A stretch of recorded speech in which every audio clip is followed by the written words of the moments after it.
Sidang jemaah yang dirahmati Allah sekalian, bertakwalah kepada Allah Subhanahu wa Ta'ala dengan mengerjakan segala perintahnya dan menjauhi segala larangannya.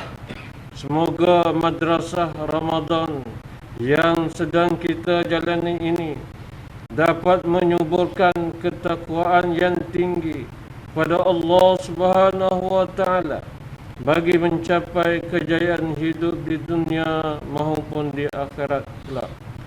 Mimbar ingin mengajak kaum muslimin sekalian untuk sama-sama mendengar serta menghayati khutbah yang bertajuk Kalam Suci Anugerah Ilahi. Muslimin sidang jemaah yang dirahmati Allah, Ramadan adalah bulan kemuliaan yang padanya diturunkan Al-Quran oleh Allah Subhanahu wa Ta'ala daripada Lauh Mahfuz ke Baitul Izzah di langit kedua, di langit dunia. Setelah itu ia diturunkan secara beransur-ansur kepada Nabi Muhammad sallallahu alaihi wasallam melalui perantaraan malaikat Jibril alaihi salam selama 23 tahun. Al-Quran adalah mukjizat teragung baginda Nabi sallallahu alaihi wasallam yang terpelihara sehingga ke hari ini. Firman Allah Subhanahu wa Ta'ala dan surah Shad ayat 29 yang bermaksud, Al-Quran ini sebuah kitab yang kami turunkan kepadamu dan umatmu, wahai Nabi Muhammad. Kitab yang banyak faedah dan manfaatnya untuk mereka memahami dengan teliti kandungan ayat-ayatnya, dan untuk orang-orang yang berakal sempurna beringat mengambil iktibar. Menurut Syekh Sya'rawi rahimahullah, ketika mentafsirkan kalimah mubarak dan ayat tersebut, ia membawa maksud benda yang sedikit tetapi manfaat dan kebaikannya jauh melebihi apa yang digambarkan. Ayat-ayatnya mempunyai keberkatan dari sudut hukum zahir yang dapat mentarbiahkan jiwa untuk hidup dengan istiqamah. Hakikatnya istiqamah tidak memberi beban walaupun sedikit, dan yang membebankan hidup manusia adalah perbuatan penyelewengan. Al-Quran sangat memberi peranan kepada aspek kehidupan manusia. Antaranya ialah aspek ekonomi. Zaman jahiliyah, suatu ketika dahulu menyaksikan sistem ekonomi yang berteraskan riba dan penindasan. Namun Al-Quran hadir membawa sistem ekonomi Islam yang bebas dari riba, penindasan, penipuan dan paksaan, malah menetapkan prinsip-prinsip ekonomi yang berteraskan akhlak, keadilan sejagat, pengagihan kekayaan secara adil, dan memberi kesejahteraan kepada masyarakat.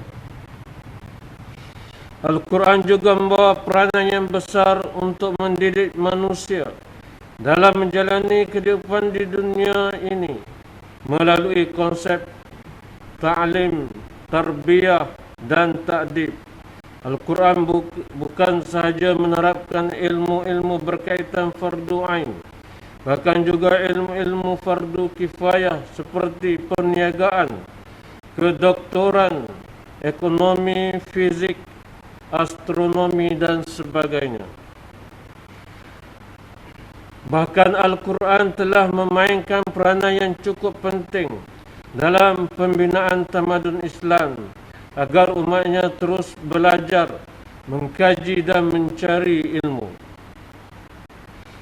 Di samping itu, Al-Quran juga sangat menitik beratkan aspek sosial masyarakat, persaudaraan, perdamaian, kebersamaan, tolak ansur, tolong menolong, belas kasihan dan sebagainya. Malah Al-Quran juga mendidik manusia supaya menghindari daripada perpecahan, perbalahan, kezaliman, diskriminasi, perbuatan khianat, dengki dan lain-lain. Sebagai perlembagaan teragung umat Islam, Al-Quran menjadi sumber utama kepada hukum hakam dan peraturan-peraturan hidup manusia yang mencakupi ibadah, munakahah, jenayah, muamalat dan sebagainya. Justru Al-Quran menjadi asas utama kepada perundangan Islam. Itu pun perundangan orang Islam. Dasar-dasar perundangan yang dinyatakan oleh Al-Quran sentiasa memberi keadilan mutlak kepada seluruh manusia dan memelihara maqasid asy-syar'iyyah, iaitu agama, nyawa, akal, keturunan dan harta.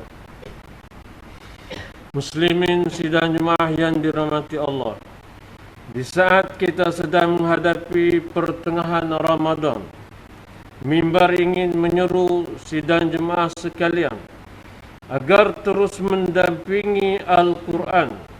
Bagi yang belum melakukan apa-apa, masih ada kesempatan lagi untuk menyahut seruan ini.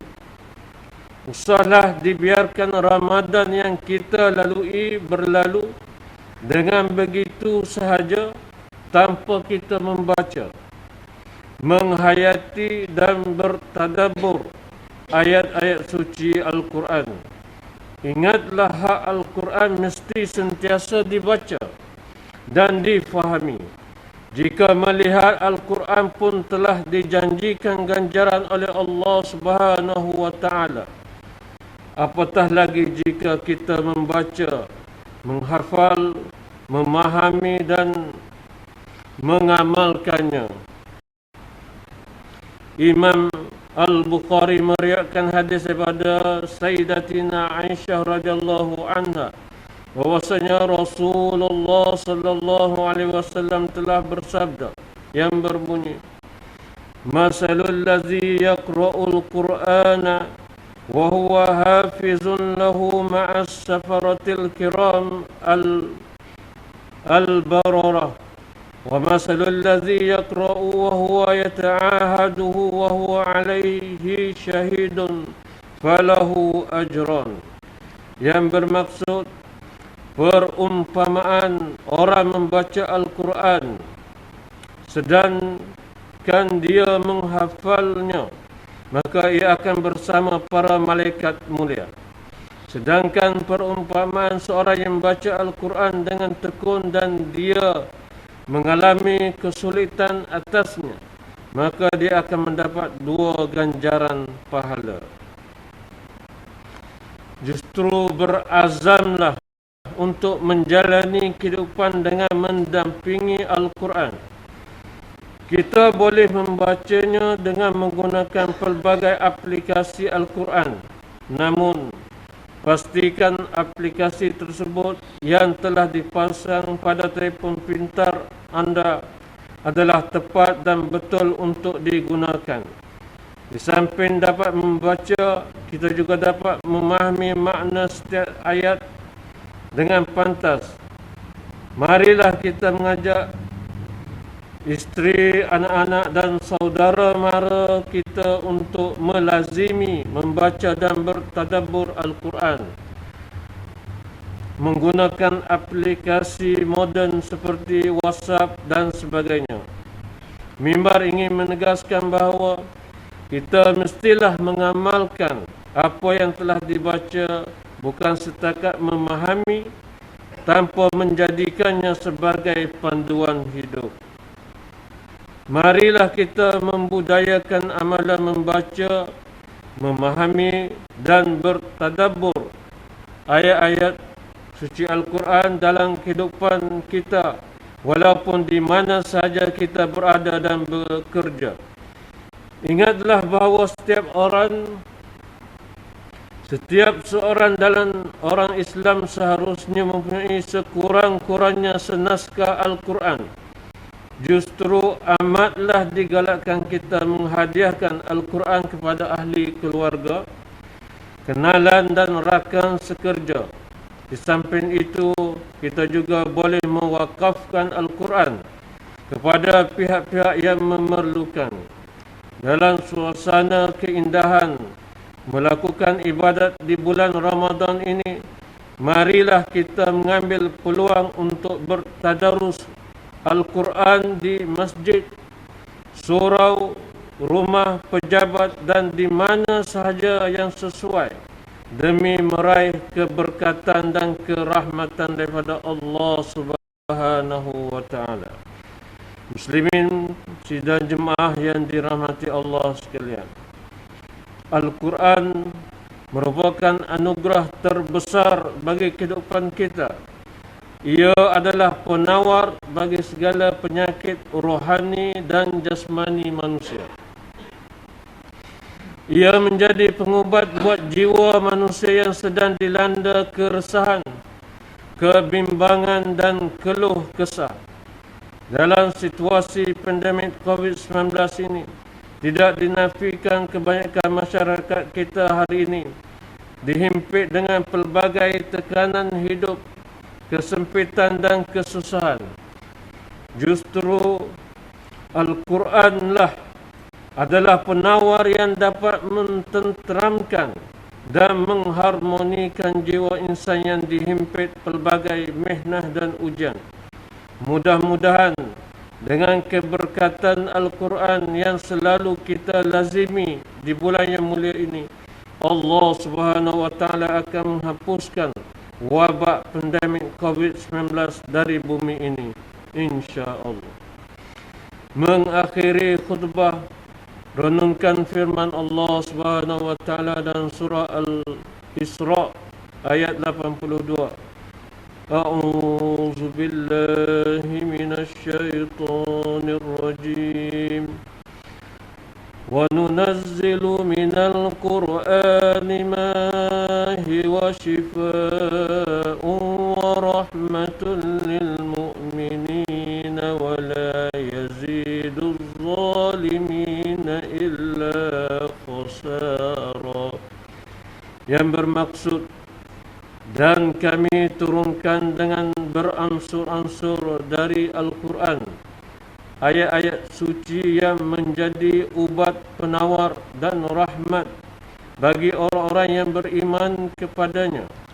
Dan sebaliknya, Al-Quran tidak menambahkan orang-orang yang zalim disebabkan keingkaran mereka, melainkan kerugian jua. Barakallahu li wa lakum bil Qur'anil azim wa nafa'ani wa iyyakum bima fihi minal ayati wa zikril hakim wa taqabbala minni wa minkum tilawatahu innahu huwas samiul alim.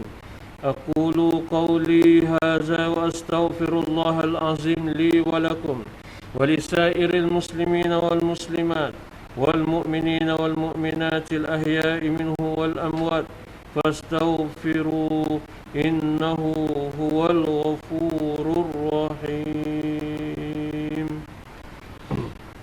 اللهم صل وسلم وبارك وأنعم وتفضل وبارك بجلالك وكرمك على زين عبادك وأشرف عبادك وأشهد الأرام والأجال وإمام الطريق والحرام ومنبع الحلم والحلم محمد وسلم ورضي الله عن كل سادة رسول الله أجمعين.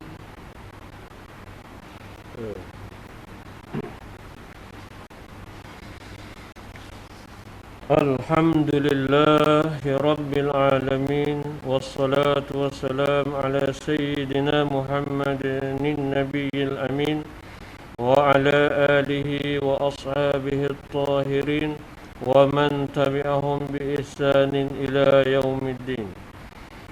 أشهد أن لا إله إلا الله وحده لا شريك له وأشهد أن محمدا عبده ورسوله أما بعد فيا عباد الله اتقوا الله حق تقاته واعلموا أن الله أمركم بأمر عظيم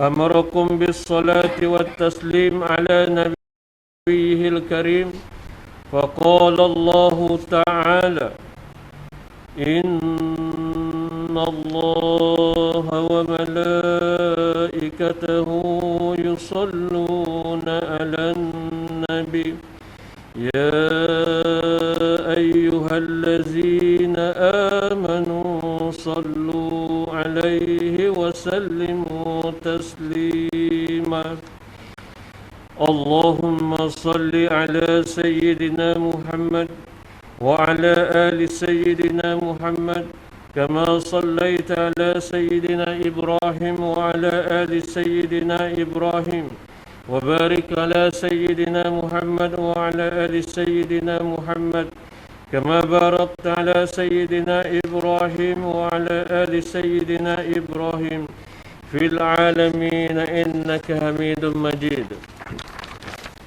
وارض الله عن الخلفاء الراشدين وعن بقية الصحابة أجمعين وعن التابعين وتابع التابعين ومن تبعهم بإحسان إلى يوم الدين وارض عنا معهم يا أكرم الأكرمين اللهم اغفر للمسلمين والمسلمات والمؤمنين والمؤمنات الأحياء منهم والأموات اللهم أيد بدوام التوفيق والهداية والصحة والسلامة Malikana ke bawah dulia maha mulia Seri Paduka Baginda yang di-Pertuan Agong As-Sultan Abdullah Riayatuddin Al-Mustafa Billah Syah Ibni Al-Marhum Sultan Haji Ahmad Syah Al-Musta'in Billah Wa kazalika ke bawah dulia maha mulia Seri Paduka Baginda Raja Permaisuri Agong Tengku Hajah Azizah Aminah Maimunah Iskandariyah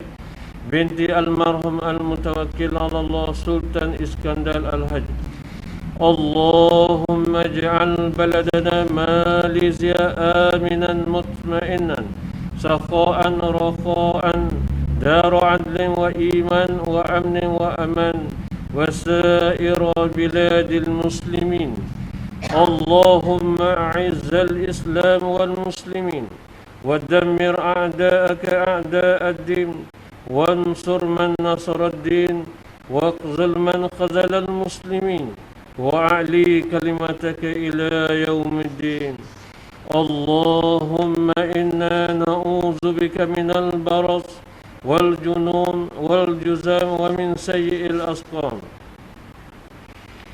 Ya Allah, jadikanlah kami hamba-hamba-Mu yang taat melaksanakan kewajipan solat, membayar zakat kepada Pusat Pungutan Zakat Majlis Agama Islam Wilayah Persekutuan PPZ Maghrib dan